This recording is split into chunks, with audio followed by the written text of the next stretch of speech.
You are about to participate in a great adventure.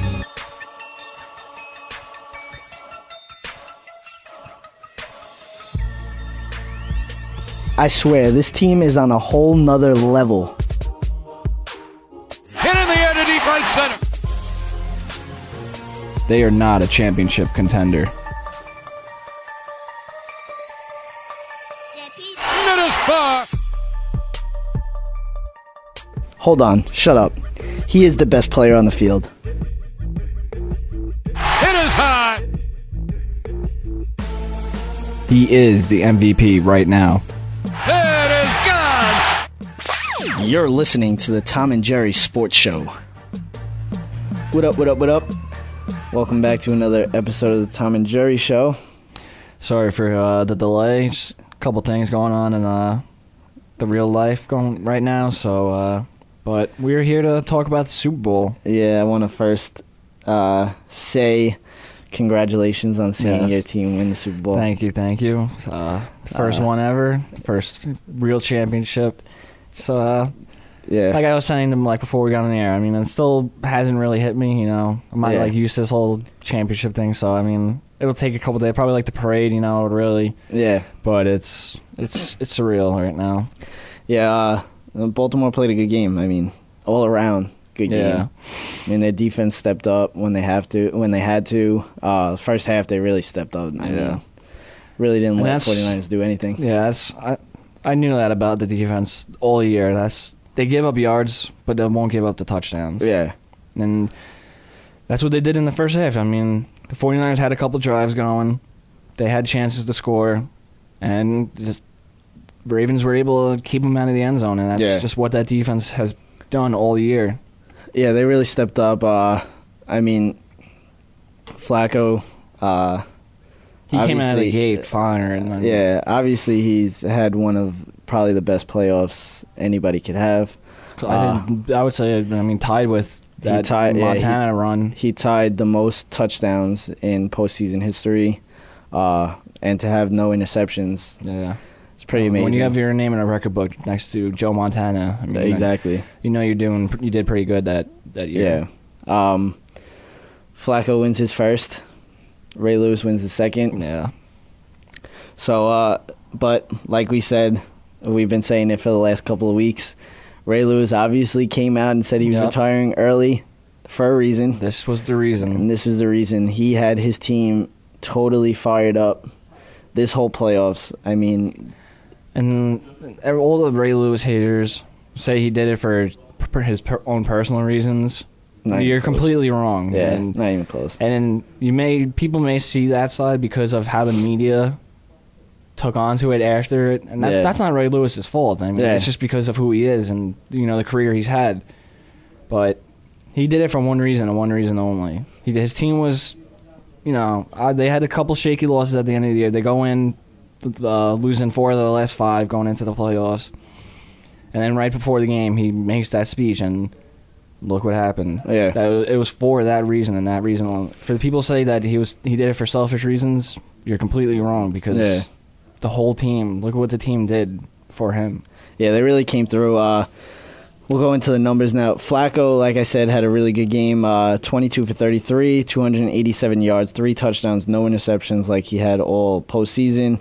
And obviously got the MVP. Yeah. I mean, it could have been a toss-up between him and Jacoby Jones. And I think the thing with the MVP was maybe they kind of gave it to him for the postseason he had. Yeah. That could have something to do with it. Yeah, that could have been it. Ray Rice really didn't have a good game. No. 20 carries, 59 yards, really, nothing. Big fumble, too. Yeah, that fumble killed me. Yeah. It was at that point where I was like, all right, like this could get ugly. Like, what's going on here? Like, Bolden, 6 catches, 104 yards, and a touchdown. The guy is an absolute monster. I mean, I've never seen someone so many times go up and grab a ball out of a defender's hands like he has. Like that 3rd and 1 that Flacco audibled out of the run. Yeah. Once he threw it, I'm like, what is he throwing it for? And then Bolden comes down with it. It's just like money thrown into him. Then if you go to the 49ers side, Kaepernick was a little shaky, I guess you could say, in the beginning, but then he started feeling, his game. Yeah, he started realizing it was just another game. Honestly, my opinion, I think he could have ran it more. Definitely. I think it would have been better for the 49ers if he would have ran it more. But the guy is obviously, I think he's going to be one of the top quarterbacks in the league. Without a doubt. Because I just don't see him he's not like RG3. He's not like Michael Vick. He's not like those guys because those guys get hit hard. He's smart. If there's anyone we can say, maybe Cam Newton, but Cam Newton takes even more hits than him. But Cam Newton's a big guy, bigger than Kaepernick. But Kaepernick's a big guy too. Yeah, no, we're not saying he's not because he is. Just Cam Newton's a freak. Yeah, but you can see so much in Kaepernick. Yeah, so much potential, and it was only his 10th start or something like that last night. I mean. The thing that I was most impressed about with Kaepernick last night was his touch passes. That's exactly what I was going to bring up. There was times where he just, put it perfectly over Pollard or any of the safeties that were around there, cornerbacks. And another thing last night, he was fitting it into tight windows. Yeah, it was. I remember in the fourth quarter, there was. Maybe Crabtree was probably triple teamed. I think it was. He put it right. It's funny, but I remember that play exactly because me and my whole family were like, "Wow!" That was he actually just make that throw. Yeah. And I think that the thing that helps him is he throws a complete bullet, laser. I mean, it's just unbelievable how hard he throws that ball. And you bring up the whole baseball. He played baseball. He was a pitcher. He threw. He's just an athlete. Mid-90s. Yeah, that's the thing I like about him. I mean. You can tell he's played baseball just by the way he throws the ball. With his his whole wind up and everything, it's pretty much a baseball throw. You can see it. But I mean it clearly helped him with his accuracy because he knows when to really put juice on it, and then he knows when he to can fade it in. And that's the thing I like about it. And he's really got a good arm. He could send it deep. His arms are better than his legs. Yeah. As scary as that sounds, I know his arm is better than his legs. Yeah. And he's smart. I mean, he still has so much room to grow and so much to build off of what they just did. But with him running the ball, I feel like he's smart because he's not going to take those hard hits. It always seems like he goes out of bounds. Yeah, exactly. RG3, he tries to get as much yards as he can because I feel like RG3 thinks he has to do more for his team. And that's the difference with a lot of Mike Vick's the same way as RG3 with getting the extra yard, but they got to realize the thing with Michael Vick though is he has no line, so he just gets hit in the pocket harder than anybody else. He also does put it on himself a lot. Oh, of course. With the game, I mean, we saw something besides the first half. I mean, we really have something special in Kaepernick. Yeah, the NFL itself has something special in Kaepernick because he was basically, besides a couple of runs he had, he was a stand-up quarterback last night. Yeah. He was in the pocket. I think he rushed for maybe 6 times. Yeah, and he's fine when they're not in the pistol. They don't need to run the pistol for him. They really don't, but it actually helps when he wants to run the ball. No, yeah, so I mean, it helps with the running formations, obviously, but they don't need to do the fake play action out of the pistol every time for him to pass. He can straight up shotgun. He can get under the center.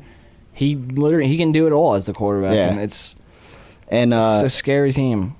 The thing, with the 49ers is, like John Harbaugh said last night, Jim is the best coach in the league. I don't know if he's the best coach in the league. I think he's one of the best coaches in the league. You would have to say he's one of the best. Just look at his first 2 years. Yeah, and it's not even that, what he's done with this team, because the way that they were going was kind of ugly. Yeah. But he pretty much turned this whole team around. But just the way he, the play calling and everything, the plays that they run, and the way he's changed it from having Alex Smith to the pocket to having Kaepernick in a pistol. Yeah.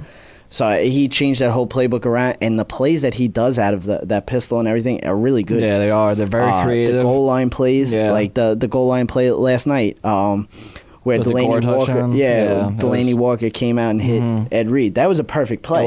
That was a perfect play. But But and it makes you wonder, like, did he like have this playbook ready? Well, or that's something? What I'm saying. Like, how did they come up with amazing. all these? Yeah, it really is. Frank Gore had 19 carries, 110 yards, and a touchdown. He had a good game. Yeah. And that was your X factor, I believe, too. I mean, yeah. And he did have a nice game. It just seemed like, I don't know. I mean, 49ers numbers wise, had a really good game. Vernon Davis again. Back-to-back 100-yard games. 6 catches, 104 yards. Crabtree, I mean, just the way this guy's playing all of a sudden. Crabtree, 5 catches, 109 yards, and a touchdown. His touchdown was amazing. Yeah, I just think he got popped by 2 dudes. Yeah, I just think the difference was that, and I said this before the game, maybe the day before, I was talking to my brother, and I just think that the Ravens receivers are just bigger and better than the Niners, and people want to say Flacco makes the crazy throws, just throwing it wherever. Yeah. But he does that for a reason, because he trusts his guys. Yeah. And they proved him right last night, because they will go up and catch anything that is bothering them. I know, and that's the thing I like about the Ravens wide receivers. Joe Flacco really doesn't have to worry about. No. When he's throwing a bomb, he really doesn't have to worry about it, because Bolden is one of the best. Go up and get it kind of then wide receivers. One of the fastest, if not the fastest. You got Torrey Smith. Then you could just throw in another guy, Jacoby Jones, and the guy will burn anybody. Yeah. And that's what he did last night. He got behind the defense with that the long throw. Yeah, with the double move. And how you do not touch him while he's on the ground is beyond me. Yeah. And then you get totally torched out of your shoes. Yeah, 2 guys there.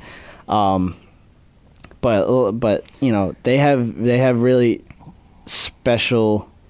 I mean, Bolden's not going to be lasting that much longer. And you could see how bad he wanted that last night. You could just see it coming off of him. I think Torrey Smith is going to be. I think they need another wide receiver, obviously. Yeah. I don't think Jacoby Jones is not number 2 kind of guy. He's like a slot, fourth, and obviously the special teams. So we'll see what happens with that. But it was a really good game. Obviously, everybody was talking about the power outage. Probably the longest third quarter in NFL history. It would have to be. And the thing that would have got me was, if the Ravens did lose, how much everybody would be saying about the power outage. Yeah. And that would have bothered me more than actually losing, because that wouldn't have been the reason they lost. Exactly. Going into the game, the 49ers were a 4-point favorite. Yeah. They were the better team, according to everyone. Everybody, it seems. They were not getting blown out of that game. No.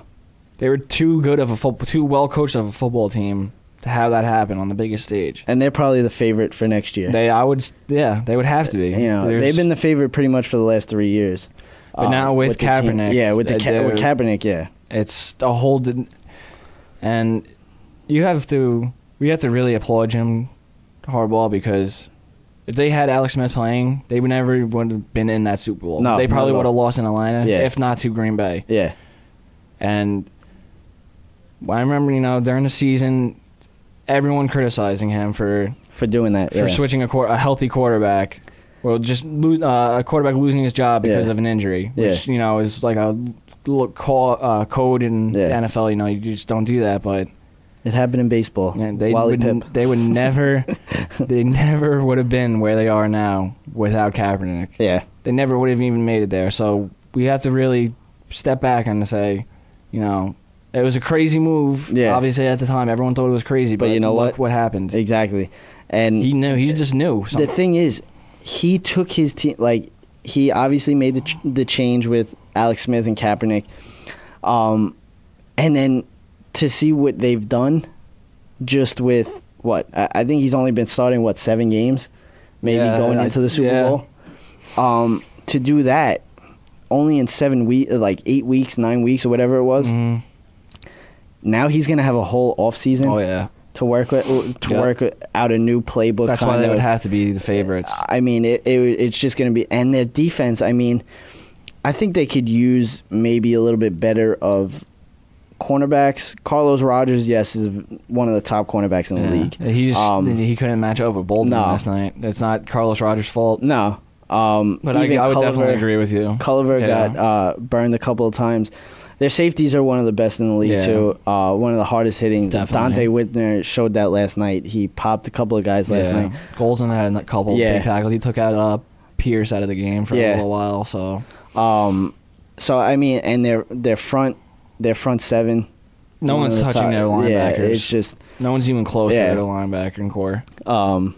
So, I mean, their defense is what makes them a good team, and then just now with Kaepernick, it just makes them an even better team. I personally think that they need a true number one wide receiver, and this team will really, really be something. To be honest with you, Crabtree is becoming that. But he drops way too many way too many of the big, the ones you need to have. And it's nothing against Crabtree. Him and Kaepernick clearly have some sort of connection together. Another thing is they're getting Manningham back for next year. That's all. Yeah, that's also. So that's not a true number one, but no. I'm saying it's Manningham nice to have, is a very good, he's very obviously either number 2 or slot receiver. Yeah. So and then who knows? Maybe Crabtree with the offseason with Kaepernick, they can develop that that tandem. And if he could start hitting Vernon Davis like he's been the last 2 games. That was a big drop Vernon had last night. Oh, yeah. Very big. But they ended up driving anyway on that same drive, I believe. But the time. But, yeah, exactly.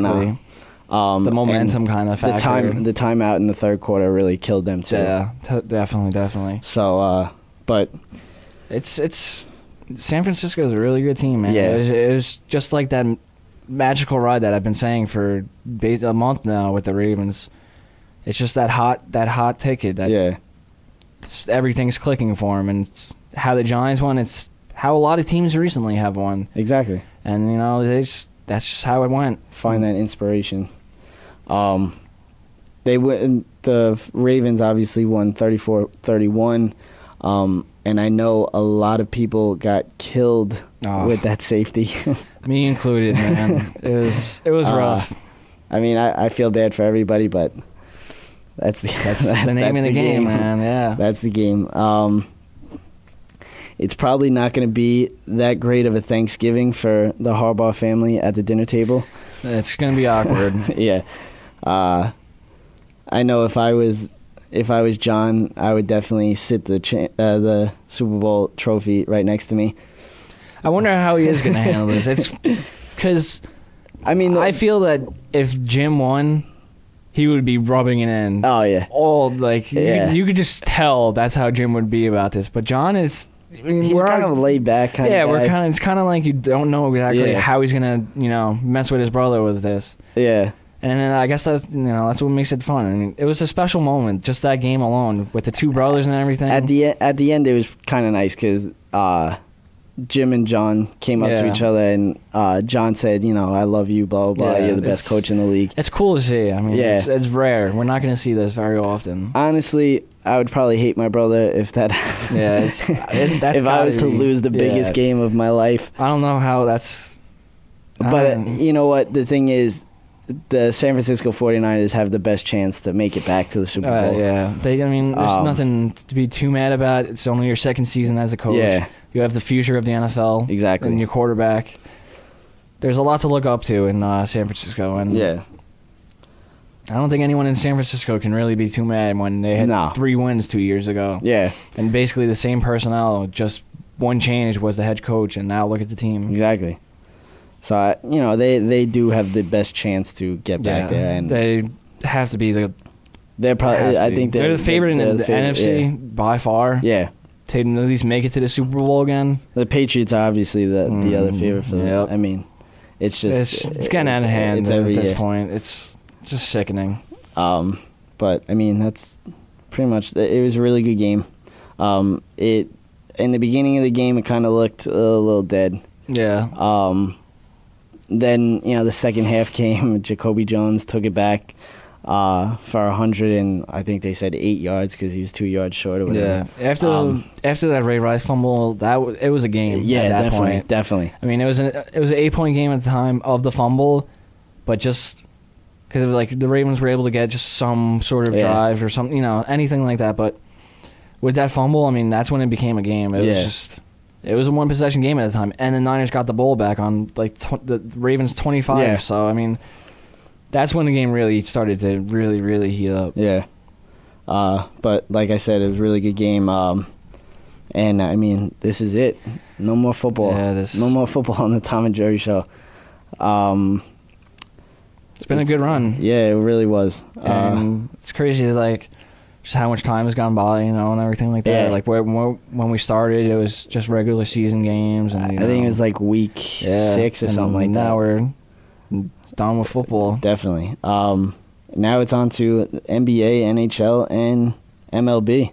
Yeah. So it should be a fun ride. Yeah, NBA's coming up with the All-Star game and everything like that. It's getting real close. It's gonna start heating up with the NBA. Yeah, after the All-Star break, it really picks up. Yeah, but I want to go into the NFL honors that were named on Saturday. MVP was won by Adrian Peterson. My opinion, I thought it should have been Peyton Manning. Do you want to go into this a little bit? Because I know you were a little offended by this. I really was. I mean, I really... If Adrian Peterson would have got the record, I would say by all means you have to give it to the guy because he's had one of probably the greatest running back, year.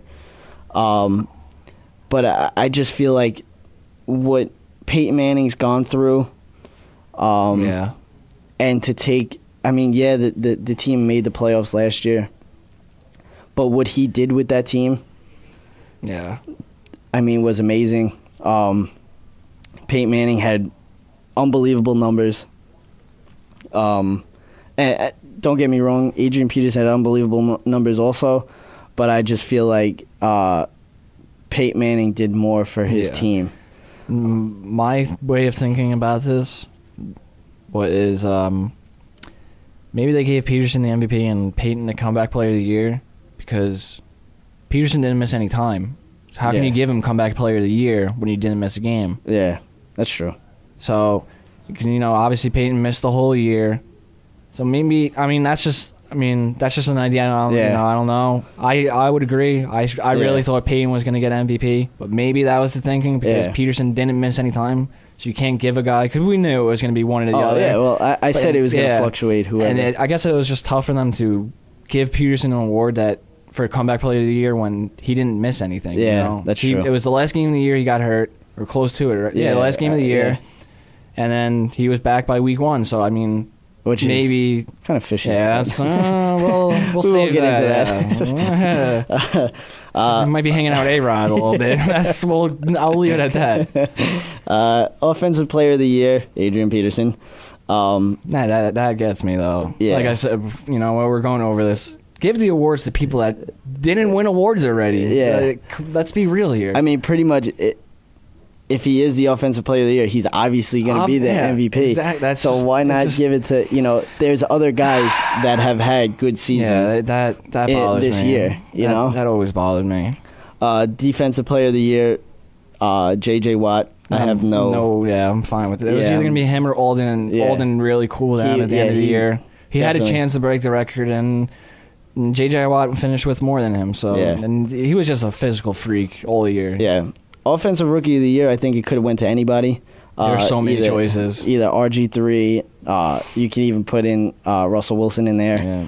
Alfred Morris had 1,600 rushing yards. Yeah. Andrew Luck, obviously. That's who I thought. I remember we had this this discussion probably a couple of months ago. About who would be the Rookie of the Year. Yeah, and I did say you said RG3, and I thought it would be Luck, and I'm glad they saw it as RG3 though, because definitely. There was so much going on. With that team, the way that team was last year to the team that they were this year, I mean, he just totally changed that team. The only thing that's scary is the knee. Yeah, they said they don't know if he's going to be back for the beginning of the year next year, which is amazing because Adrian Peterson back better than ever. Like, what do you know? But Offensive Rookie of the Year was RG3. Good. Defensive Rookie of the Year, I have no problem with this. I'm really happy about Luke this. Kuechly. I like that. From Carolina. had a very, very good year. The crazy thing, he started out as an outside linebacker for him. Yeah. And then an injury. And he got moved to his natural position at middle linebacker. Yeah, with the injury with John Beasley. Yeah. And he led the NFL in tackles. Yeah. Not for rookies. The entire league. Exactly. Yeah, he you know. He's in one of those. He definitely earned that. Yeah, he's just one of those born typical middle linebackers that you don't see anymore. I like with him and Sean Lee, I feel like they're the same player. Exactly. You know? There's not many of those, you know, prototypical, old school type middle linebackers anymore. Exactly. And he's one of those. And the last award, like we were saying before, the comeback player of the year, Peyton Manning. Obviously, I said, you know, it was either going to be Adrian Peterson. It was a flip-flop. Yeah. Also, Jason Witten got Walter Payton I saw that award, which is one of the most, you know, sought-after awards you can get. Exactly. But he's just a class act. He is. He really is. So with everything going, you know, that goes on with Dallas, he's always been quiet. He's always about the team. Exactly. It's a guy you really appreciate. And when his career is all said and done, when he's going to be probably second, third best tight end ever. Also, they picked the Hall of Famers for this year. Good class, too. Yeah, definitely a good class. Larry Allen made it. Chris Carter made it. Curly Culp, Jonathan Ogden, Bill Parcells, Dave Robinson, and Warren Sapp. Guys that were snubbed were guys like Michael Strahan, which Charles I'm Haley. happy about, honestly, because he has that record that he shouldn't even have. Oh, I know. You know, Brett Favre gave him that. Like it makes me sick, just like that he has that record. Yeah, just because of what all the things he says and does on TV now. I can't stand him. The thing that annoys me the most is everybody gets one sack away. Yep. Yeah. One sack away. Yep. You know? It really truly does. That's what annoys me the most because Brett Favre gave it to him. There is not one quarterback in this league right now that will just hand a sack over. I was just going to say that. There's... You know? That would never happen. I don't know why. I don't know if you could say Brett Favre's a good guy or, you know, just... He just... I don't know what it was. I don't know. You know, I'm surprised this hasn't gotten talked about more because it's a big record because exactly how many people have tried to get it and gotten so close over the past couple of years. I mean, just look at it. DeMarcus Ware's gotten close twice. Yep. Obviously, Alden Smith and J.J. Watt this year. Jared Allen, I believe, got pretty close. Clay Matthews got close. Yeah. Jared Allen was one away. Yeah. I mean, it's just it's amazing to see how many guys have gotten this close. But they didn't get handed a sack. Exactly. You won't see Aaron Rodgers. No. You won't see Tom Brady. You won't see, you know, Joe Flacco. You won't see any of these guys just taking a sack. Yeah, no quarterback's going to want to take a sack. Yeah, exactly. And the thing was, like, it's not like he had pressure all around him. No. There's just nothing to do, so he just dropped. Yeah. No. He just literally dropped. Exactly. Just dropped. Exactly. You know, a quarterback usually when he feels pressure, he's going to try to throw the ball away. Yeah. There was no I don't. It gets annoying. Yeah. But as someone that met Jonathan Ogden, I mean, he's one of the nicest guys I ever met. I mean, he was just straight. You could just tell he was just class. He was just all around great guy. I mean, I remember the night I met him at a Joe Namath golf outing dinner. He was sitting down all the way close to where, like, you know, Joe Namath was about to talk at the stage. He was really close to there. And I'm out all the way out in the hallway. And he was nice enough. He got up out of the table, came out, shook my hand, took a picture with me, signed the football for me.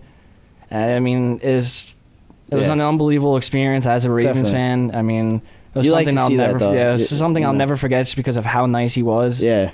I mean, he has me, my dad and him have each other's emails and stuff like that. I mean, he's just a really, really, really nice guy. And I knew he was going to get in, and I'm just happy it was first ballot. You know, it's well deserved. So I'm really happy for Ogden. Larry Allen was definitely a good, definitely deserving. He was a dominant offensive lineman. I did think Charles Haley should have got in. I mean, the guy has 5 rings between the 49ers and the Cowboys. Yeah. and he's had over 100 sacks in his career. So it's just amazing. I mean, I don't know if they're looking into his like off the field kind of things, because he did have a couple, Yeah, I remember hearing instances. He was like a bad teammate and stuff like that. So that could have something to do with it. But still, I mean, the guy's well deserving of the Hall of Fame. There have been plenty of bad guys that have made it into Hall of Fames and stuff. I think Strahan and Charles Haley will probably get into it next year. Eventually, yeah. And also, good thing that Chris Carter finally got in. Yeah. I mean, 6th or 7th attempt. I'm sure it was very nerve-wracking for him. Like these past 6 years, because you go for the Super Bowl, obviously, but of course, at the end of your career, you want to end up in that Hall of Fame. Yeah. And, he finally got in. Bill Parcells was definitely well deserving. Yeah, and a lot of people saying like, why hasn't he been in already? Yeah. But it's because he came back with the Dolphins and stuff like that. So that's why it took so long. Definitely well deserving. Oh yeah, it's not even. So, I mean, that's about it with football. No, it's bitter. It's bittersweet, man. This is the last football talk on Tom and Jerry for a while. Hurrah! Probably till who knows? Maybe August. Yeah. And what else? Hopefully we get some off-season news. There's going to be a lot of things happening, obviously, with break some stuff to you guys. Yeah, definitely with trades and quarterbacks, and I'm sure around April-ish we'll bring up the draft and stuff like that. Definitely. It's not like we'll have a draft show. We're not going to completely shut out. We'll just bring up the important stuff for you. Yesterday in sports, we had a couple of NBA and NHL games. Other than believe it or not, there was more sports on last night. In the NBA, the Lakers played Detroit. Lakers won 98-97. They have won 5 out of the last 6, which is, good for the Lakers. They should have won 6 of their 6, but that game against the Suns is ridiculous. Ron Artest getting a little frisky in Detroit again last night. Yeah, no. Clippers at Boston. Boston won 106-104. And Miami played Toronto and beat them 100-85. And the Big Three had 4 less points than the entire Raptors team. And then tonight in the NBA, we got Orlando at Philadelphia, the Clippers at Washington, Chicago at Indiana, Charlotte at Miami, Detroit at the Knicks, Portland at Minnesota, Dallas at Oklahoma City, and Sacramento at Utah. And then we'll go over to the NHL yesterday. Most of them were during the day. The Devils played the Islanders. Tough loss. Very, very good game going into the last 5 minutes of the game. Yeah. Devils ended up winning 3-0. Pittsburgh played Washington. Pittsburgh won 6-3. Ottawa played Montreal, and Montreal won 2-1. Florida played Buffalo, and Florida won 4-3. And then tonight in the NHL, we got Carolina at Toronto, Minnesota at Phoenix, Dallas at Colorado, Vancouver at Edmonton, and San Jose at Anaheim.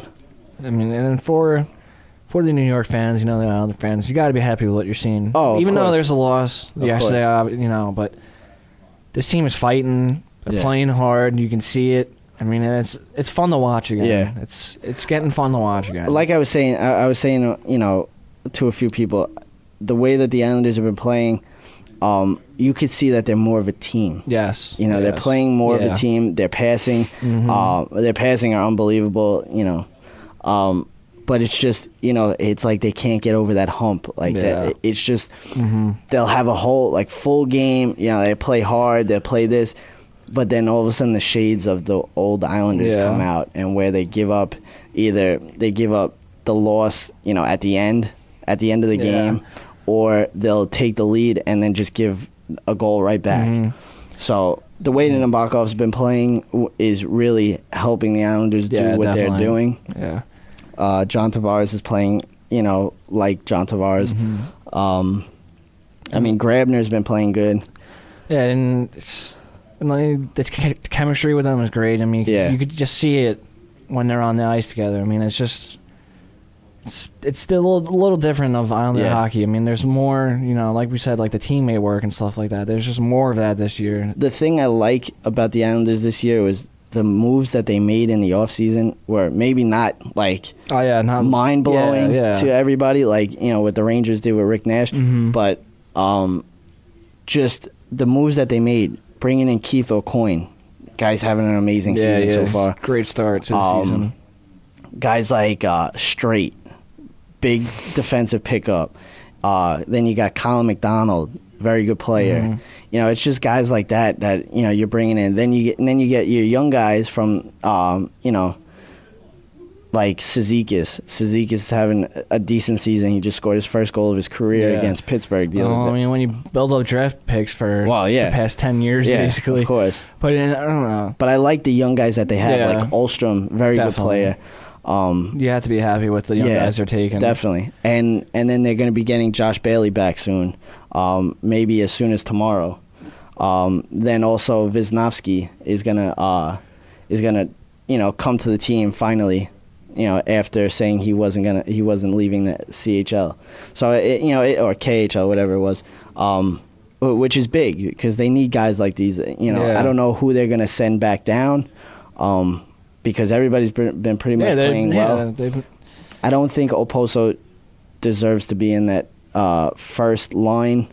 Very good player, I think. But I just feel like, it's not working. Yeah. I would love to see Grabner on that first line. With Grabner, Molson, and Tavares, it would be amazing. Yeah. And it just seems like, But their penalty kill is number one in the league.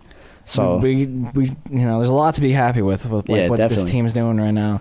And it just goes to go back to what you said about, basically like the discipline with they'll have a good game but give it away. Yeah. Maybe that comes down to the head coach. Capuano, I feel like he's a very good coach. It's kind of tough to, really coach such young guys. Yeah. I mean, your best player is 22 years old. So, I think... you don't want to get in their face too much and, throw off their I think their oldest guy is Nabokov, who's, I think, 38. Yeah. But then other than that, skater-wise, I think their oldest guy is maybe Molson at, 30, maybe. Yeah, so you don't want to shatter the confidence of the players, and I get that, but you got to do something to keep this team together. At the end, at the end of the games, you got to do something to keep them mentally in the game. Yeah. And then I think that's what they need. I'm hoping that these the way that they've been playing. I hope that the fans are getting more back into it. Yeah, I know I am definitely. I've always watched the games even if they suck. Yeah, totally. But I just, I'm really happy to actually sit there and watch and actually see them win. Exactly. And actually see them play good at least. Because even if they lose now, they're losing, but they're trying. It's not like the old Islanders where it's just all right, here we go, 4-0. You know what it is though?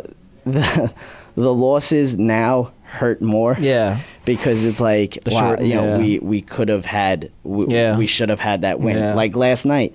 Against the Devils. They had, I think, 4 or 5 scoring chances that, I'm not taking anything away from Johan Hedberg, who made unbelievable saves, but, you have Grabner on a straight breakaway.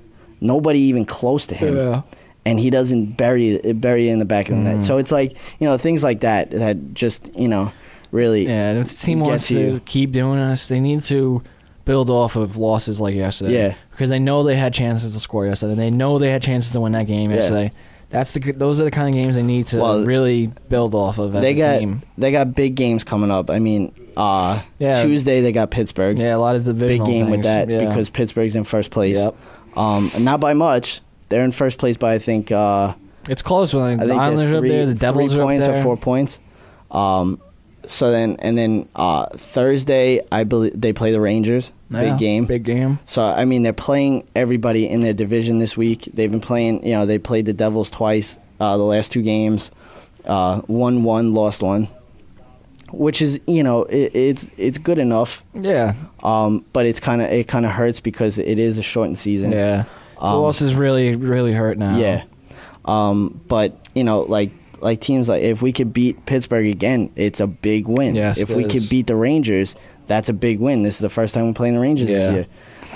So just to send the message, that we're not the the basement dwellers anymore. No, not at all. We're here to play. Yeah, and that's what they got to send to these teams. We're gonna fight. For win or lose, we're in this game. It's not gonna be an easy win. Yes, exactly. So that's just what I love seeing. Just that alone. I mean, they don't have to win for me to say, okay. They at least they played their hearts out tonight. Yeah, They're trying. I mean, they've been playing. They haven't been in a game where it hasn't been close. Exactly. Like where it's been like, oh wow, first period. Like you see 3-0 on the Devils game, but it was 1-0. Yeah. Like you said, it was 0-0 going into 5 minutes. So it's like they're in every game. They're there. Exactly. So it's just like we said, they're a young team. Young teams tend to lose those types of games at first. But, Islanders are exciting this year. Yes, and that's all we really have to say. And it's just nice to see for the first time in a while. Pittsburgh's getting hot again. Yeah. Which I would love to see them beat them on Tuesday. That would be really nice. Yeah. Really nice. The Rangers are playing better than they were. It's Rick not Nash, hard to do that. Yeah. But, I mean, other than that, like in the NBA, the Knicks are really still been playing. Yeah, I mean they're on a couple 4-game winning streak, I believe, right now. But we're coming up on the time that I said I'll start believing in the Knicks. They're getting there. I said the All-Star break. Yeah, I said the All-Star break. They're still. I think they're tied for. Either tied my or problem is I honestly just don't behind. think I'll ever believe in this team because they are too jump shot oriented. Yeah. And they are not the Oklahoma City Thunder. They are not. You cannot be the only team that can be a jump shooting team is the Thunder. Yeah. No one else can compare to them. Too. That hurts them. It hurts them too. I'm not saying it doesn't because it does. But if there's any team that can be jump shot oriented, it is the Thunder. Yeah. Well, obviously when you got the Durant, Knicks cannot. You cannot be a jump shot team in the playoffs. See now, like. The thing that annoys me with the Thunder, like we're gonna go back to the Thunder here, Russell Westbrook.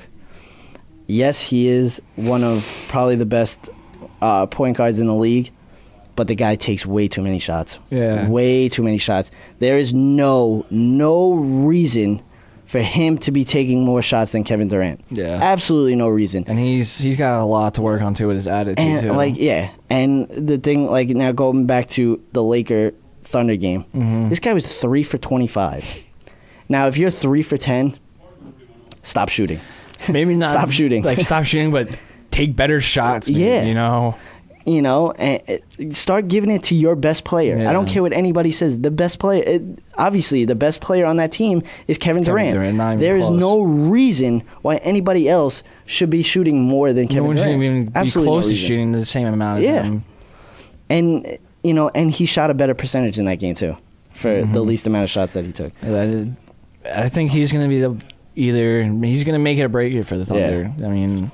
And, being that we've been off for a little while, we kind of missed the whole Kobe giving the love kind of talk. Kobe's been... he, completely changed his game, it seems. Yeah. It seems like. Yeah. But it's exciting to see because he's shooting less, but he's shooting a better percentage. Mm-hmm. And he's giving the ball up more. Exactly. I was just going to say the team's probably shooting a better percentage now. Yeah. They're just getting better shots because they're passing it to everyone. And it's I'm hoping that they can make a run. Dwight Howard, really starts to. They're not dead in the water yet. I mean, not dead yet, but they're pretty. It's getting close, but if they keep up, what they're doing now, winning 5 out of 6 and stuff like that. I mean, you never know. Yeah, but. I mean, that's about it, right? Yeah, that's pretty much all that's going on right now. Yeah. We'll be back soon. We'll let you guys know when we'll be back. It's going to be NHL, NBA, and baseball for the rest of the time. So, like we said, if you got any questions, hit us up. Definitely. If you got any questions you want to just put on our Facebook or Twitter, we'll answer them on the air. And just because football's over doesn't mean you don't have to send football questions. We'll still answer them. Yeah, obviously. Doubt, so obviously. If you have any questions about the draft or where you think who do you think your team's going to take, anything like that, we'll take everything. We both love talking about football, so just let us know. Go on Facebook.com, Tom and Jerry Sports, I think it is. Yep. And then Actually, on Facebook, it's T&J Sports. And then on Twitter, it's Tom and Jerry Sports. So, yeah, there you go, guys. And then even if you want to write a question on my Twitter, twitter.com/JerryNaps. And all the videos, if you want to listen to, us back. Yeah. Maybe see our predictions that we've been saying for the last couple of, month or two. Yeah. See how they panned out. Cool to see. I mean, yeah. Go on youtube.com/JerryNaps. Yeah, you can leave your questions there too on that channel. Obviously, feel free. Yep. And even if you got any questions or like suggestions for us, what we should do, let us know. We love to hear what everybody thinks. Really appreciated. Actually, we would love to hear what everybody thinks. But that is about it for the Tom and Jerry Sports Show. I am Jerry. I'm Tom. Go Ravens. Be breezy.